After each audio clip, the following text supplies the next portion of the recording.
Welcome to the Flight of the Nix podcast. My name's Holly. I'm on Gadigal land in Sydney, as is Danny. And in Tamaki Makaurau, Auckland, just back from cricket practice, we have Erin. A doubleheader to talk about this weekend. It's round 2 of the dub, but we had a bye last week, so our first match of the season. The doubleheader at Sky Stadium. The crowd sounded pretty good.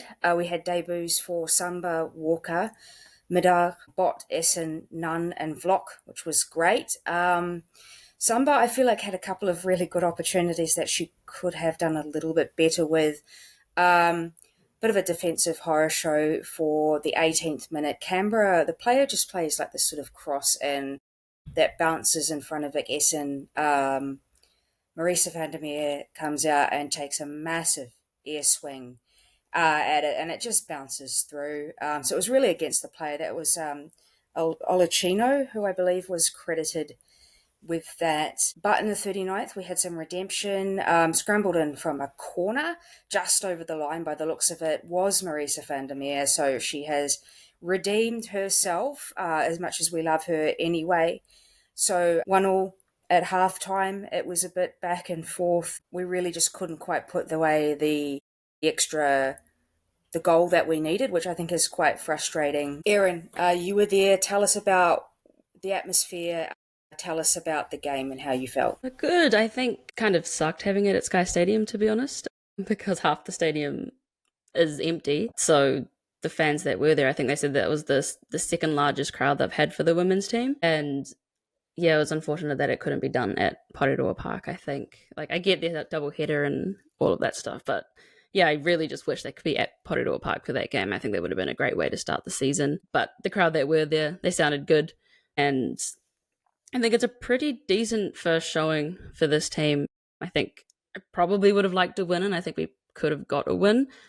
But there were some players who I thought would be more influential in the game, especially knowing their caliber and their experience, who I think went kind of a bit missing. But I thought Lara Wall played very well, like she always does. And yeah, a bit of a horror show. A complete Nick-style goal that we conceded there.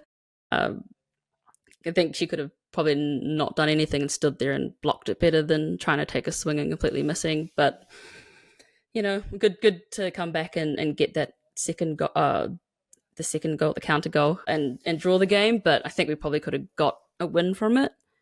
But, I was super excited to see Samba play. I've been looking forward to seeing how she looks in this league. I think she looked really good for the run she was doing. She's fast and she's strong.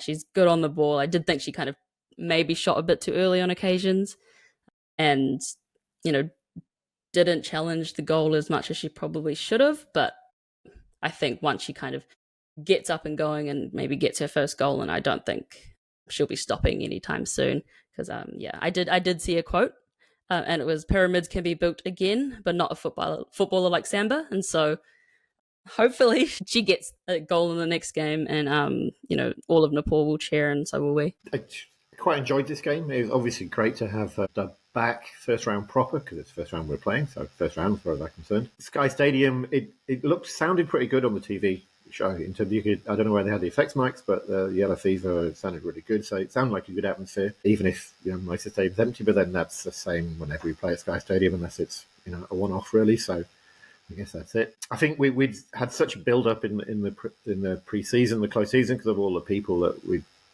amazing signings that we'd signed and stuff. I think even though we knew we shouldn't get carried away, we probably were sort of expecting to win and to win well, and we expect us to do very well this season. And I think this sort of shows that you can't just turn up and expect to win. You have to perform as well, and you have to play well. It doesn't matter how good your players are. Doesn't matter how big the signings are or how many caps they have for whatever countries. You've got to turn up and you've got to play, and you've got to play as a team, even if you've got individuals. And I don't think we definitely didn't play to the potential of our players for whatever reason. You could see it, but it just wasn't there. So you could see what could happen with this team, but the passing were just slightly off. The rhythm just wasn't quite there. But I think that will come. And as it comes, I think we'll be putting teams like Canberra away, and we'll definitely be competing well against the better teams as well. We kept Michelle Heyman down to, I think, one chance. Not many teams are going to do that.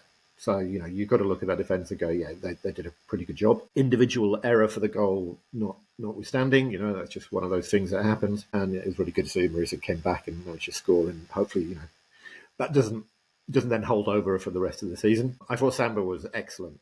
Clearly a class above everyone else. So strong in the tackle, lots of good runs. If her and Wynnum get on the same wavelength, and some of the balls that Wynnum put through to Samba, she'll get a potful, because first half, I think there were 3 or 4 or 5 runs that Samba made and Wynnum didn't see, or Wynnum put the ball through and Samba run the other way or not done the run. And I think once in the second half it worked, and she got a shot away, which probably could have hit a bit harder. But once they get on the same wavelength, as I say, that could just kill teams, because some of the balls that Wynnum was putting through were excellent, and we know that Samba, we could see that she can run, pick them up and shoot. She was so strong. I thought Nunn was really strong as well. In the tackle, we just looked like whenever they went into a 50-50 ball, either Samba or Nunn, we were coming out with that ball. Really strong, and I think that's something we had missed in the front line before. And I thought Wynnum was really strong in the tackle as well. Really quite surprised. That's always been a part of her game where she'd maybe been let down a bit. Obviously, she's brilliant with her footwork, but often when it comes to the tackles, she might lose a ball, and I thought she was winning a lot of them. She was going, even if she didn't manage to skip past them, she would bustle her way through them. So that was really promising as well. I think probably where we didn't really shine was maybe in our midfield. And I think Lucia Leon not playing, I think that was probably a late scratch. And putting CJ Bott in there, and she hasn't played that much, I think that possibly could be a reason why it didn't quite click. And I think Tessa Middaugh came over at half-time. Not sure whether that was tactical or injured. But again, I wasn't quite sure what our midfield was doing in the second half, or even who was playing there. I couldn't quite work out the formation. But a lot of positive things there that you can see can and should get better if they do well. So a bit disappointed with the draw, but I'm really looking forward to games going forward and seeing this team really sort of unleash, if you like. I certainly agree that it was sort of the midfield that was looking a little bit just like it wasn't coming together yet. And I don't know why Middaugh went off so early. I felt like she was not as influential as I hope she's going to be this season. I don't know whether she has some kind of issue going on, or whether it was just to mix up the midfield. CJ Bott was definitely a strange, unsurprising person to see there. I think it's a little bit disappointing. We've talked about this before about Jale playing really deep. She's great at winning the ball and things like that, but she's sort of not playing to her best strengths. When she's playing so deep, I kind of like her more in that 10 role because she can pick a good pass. But I think in that middle third especially, we were sort of being let down by touches that were a bit too heavy, or passes that weren't quite placed right. And the other one was just, it felt like Canberra was that half a step ahead of us in getting to the ball. We seemed to play in our attack quite often. There would be a ball forward to the midfielder or the attacker who would be dropping. So ball would go forward, that attacker would be dropping, and then if they had space to turn, they would turn or play a ball wide. Otherwise, they were just sort of playing it back again and then waiting for the next run and the next opportunity. The problem was that Canberra seemed to figure that out quite quickly. And what was happening is their defender was dropping faster and winning those balls. So a lot of those balls where we were looking to progress by going forward were just being caught by Canberra. I think we've got all of the pieces there, but like you talked about, Danny, with like Samba and Wynnum getting on the same page and just people settling back into and getting a bit more confidence. Everybody else has already played around. Canberra's already had one game to get there, to get things working together. And we've got a new coach and a lot of new players. I'm excited for what's coming because the attacks, some of the attacks, which is so exciting. So exciting, just the kind of attacking I've seen very little of. So yeah, it'll come together, but it was a little bit disappointing just to see just being a little bit half step off and it not working out. Yeah, I agree with all of that. The midfield I think just weren't quite tying it together. The defense were doing incredible one-on-one defending. I think Ellie Walker, I feel like you probably didn't notice her too much, but she was actually working so hard to shield balls out and win those one-on-ones.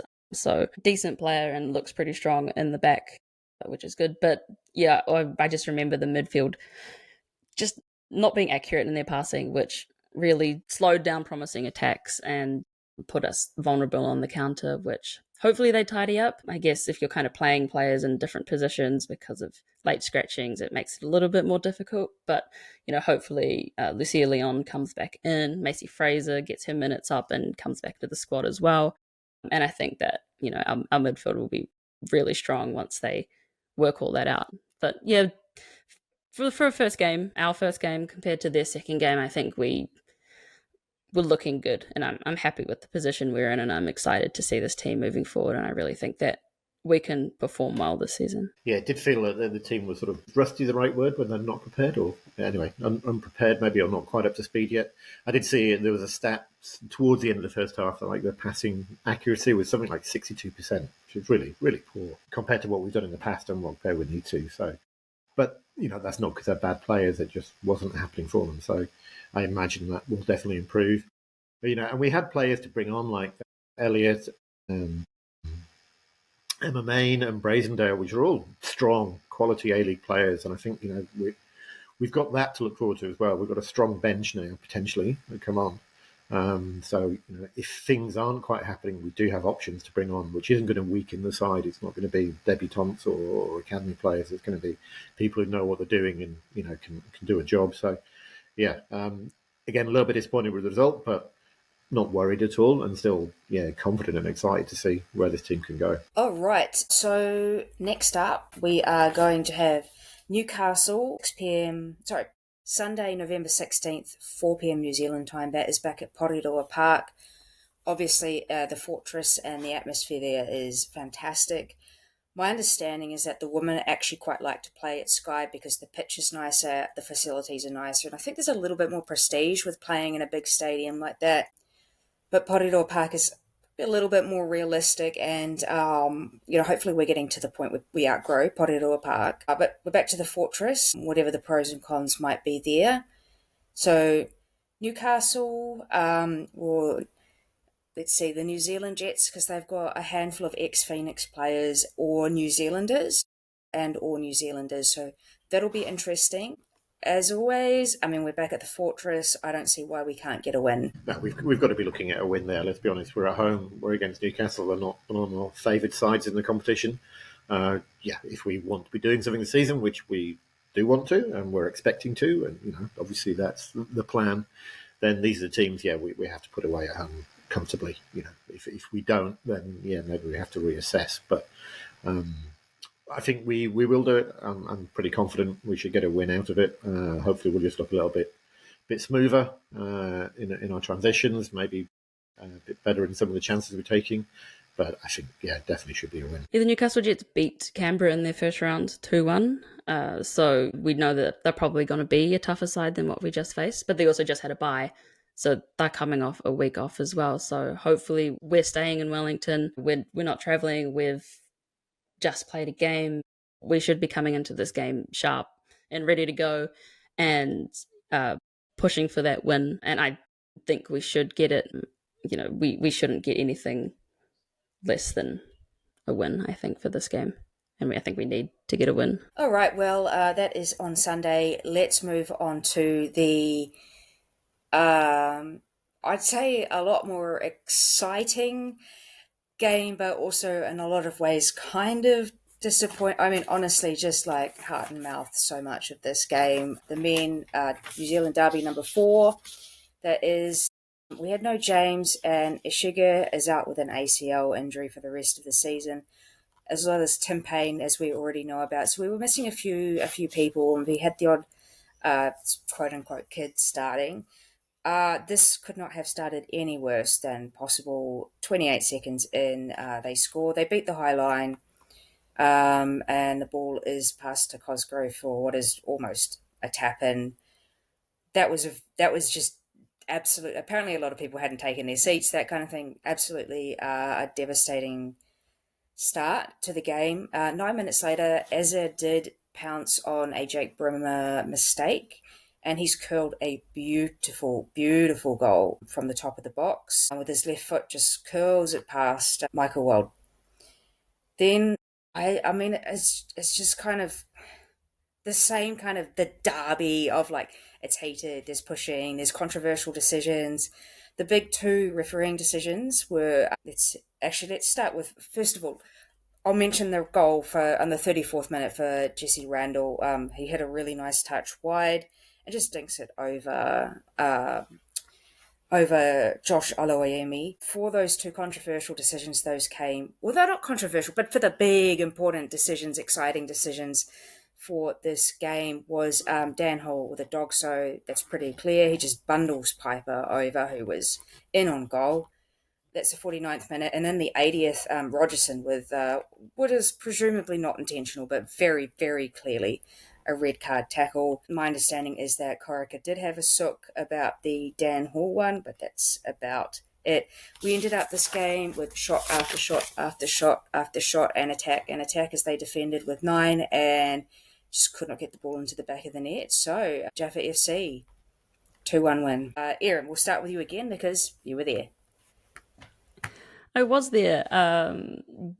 Incredible game of football. I think to watch, the entertainment factor for for a derby game, absolutely incredible. I don't think that you'll see a more exciting game of football probably this season. I think I don't know. It's probably a big call, like 3 rounds in, but it's such an exciting game. Yeah, I think that those two decisions were kind of big, but there was also some weird things happening. There was that one call where Cosgrove basically suplexes Lucas Kelly-Held and then wins a free kick from it, and then shows on the big screen that it's clearly a foul the other way, and obviously the ref can't make a call based on that. So I think just from that on, it's kind of niggly from then on out. There was a potential handball as well in the box, which VAR had a look at and declared that it wasn't a handball.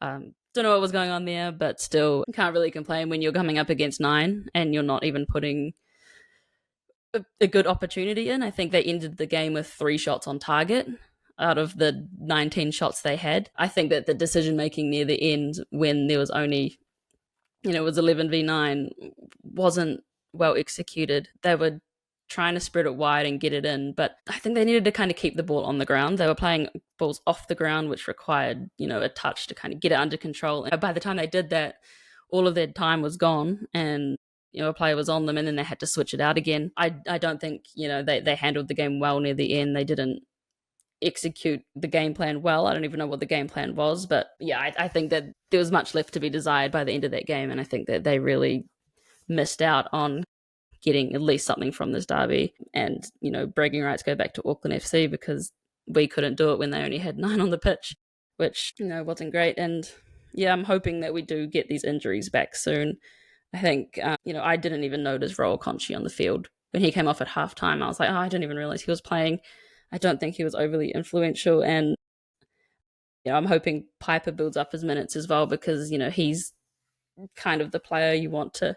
He's fun to inject later on in the game when everyone's kind of tired and he's got this, pitbull energy running around. But I think that he kind of puts in more effort than some of these other players that are starting. And, I'd like to see that. But yeah, this game, wow, I feel like I'm still upset about it, so I don't really want to talk about it anymore. I can talk about it. I think, so the disappointment, obviously, of this game is that we lost. We lost against 9 men. We lost to that team, which means we'll never hear the end of it. Thankfully, I live in Australia, and there's not many Auckland fans knocking about here. It must be terrible to live over there when they're all around you. But I think my disappointment for it is actually overridden by the fact that it was such an amazing game of football to watch.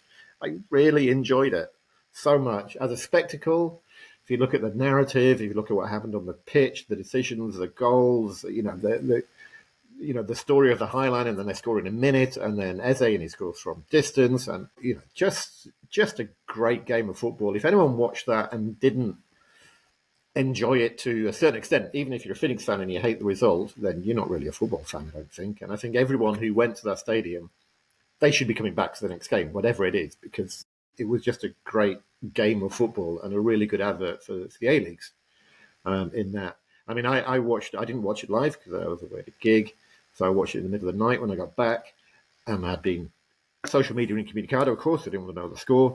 And then I'm watching it, I'm just like, I need to talk to someone about this, and I can't. It's 4 a.m, and everyone's already seen it, and as it turned out, they'll be very pissed off and wouldn't want me waking them up at 4 a.m. saying, yeah, we lost. But what a game. It was amazing. And, we lost. And we didn't break down 9 men, and that's obviously disappointing. And, we should have done better on that, absolutely.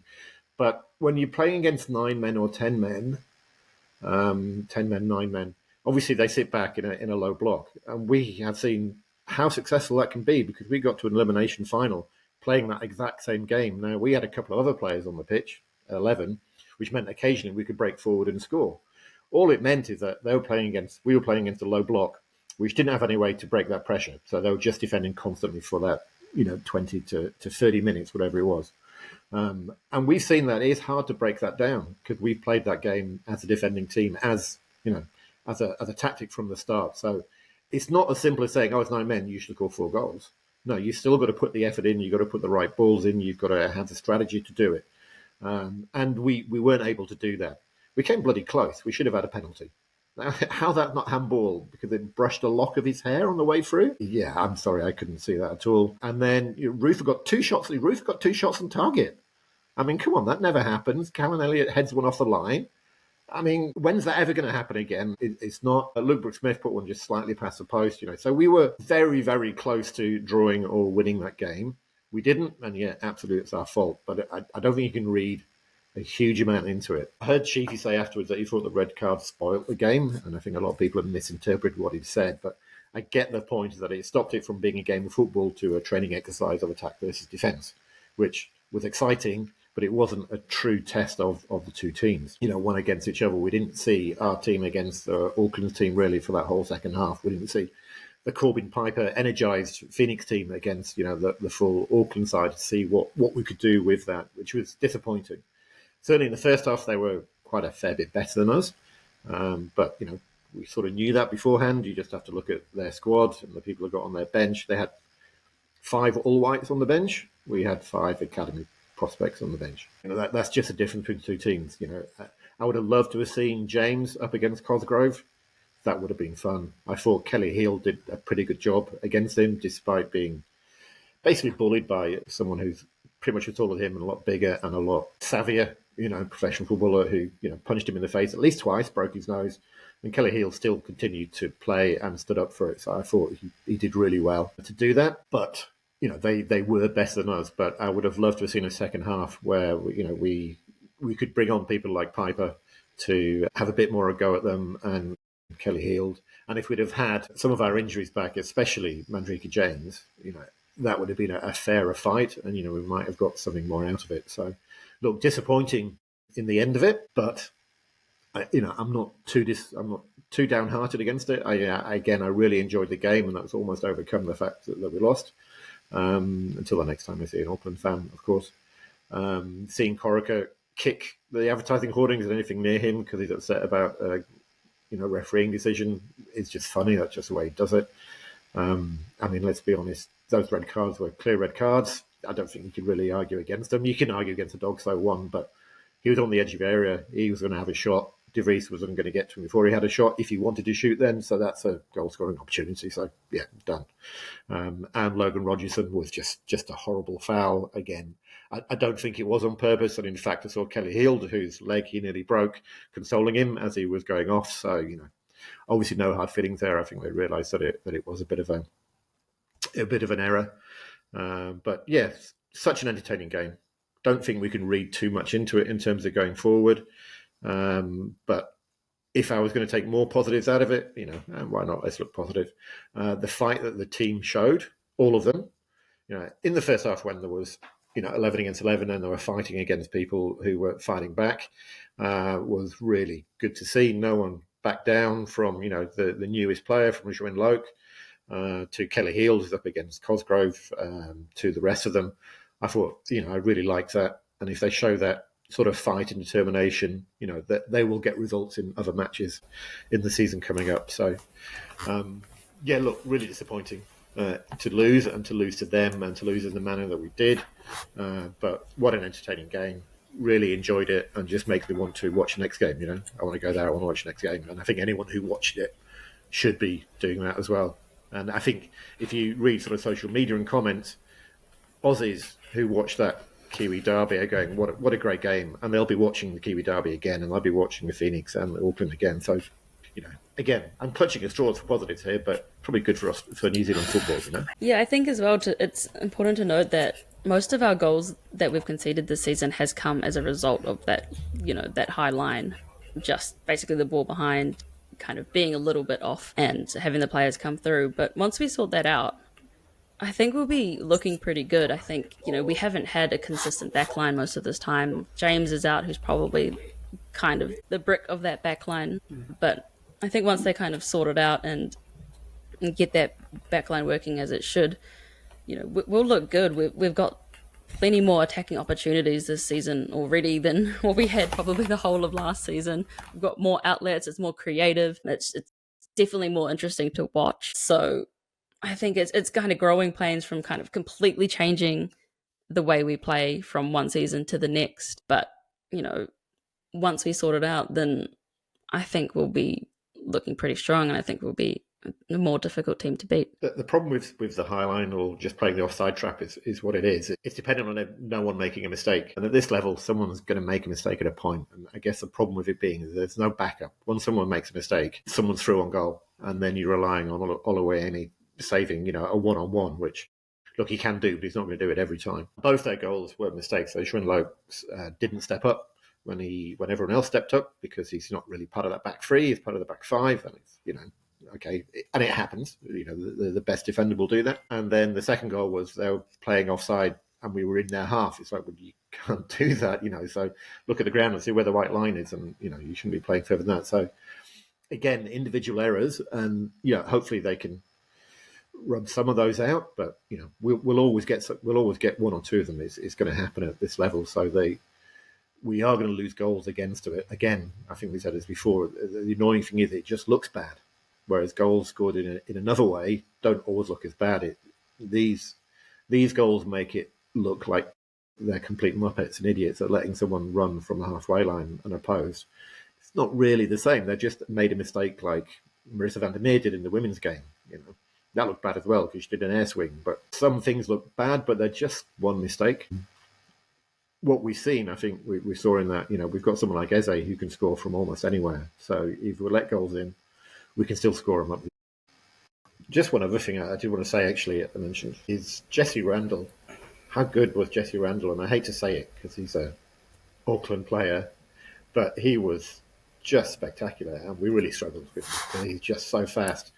I don't know where he suddenly just learned to kick with his right foot, but his right foot versus Carlo Armiento's left foot, wow, if you got both of them on the same player, that would be the best player in the A-League.